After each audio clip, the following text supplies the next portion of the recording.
Now to other stories we're following tonight. Let's get you up to speed.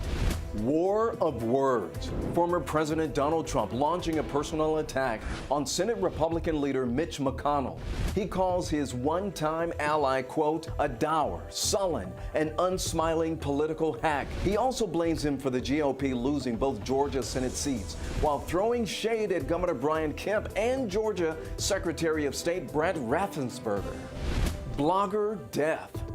Today, 5 members of an Al-Qaeda-inspired group were sentenced to death for killing an Alpharetta blogger in 2015. The 6th got life in prison.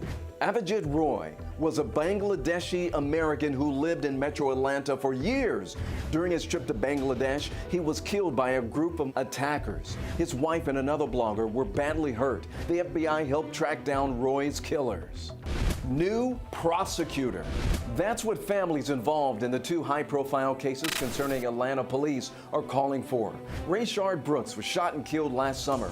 College students Tanaya Pilgrim and Messiah Young were tased during protest. APD officers are charged in both, but the family's attorneys say that they have been kept in the dark about their cases, while Fulton County's new DA appeals to Georgia's Attorney General to assign them to a different prosecutor.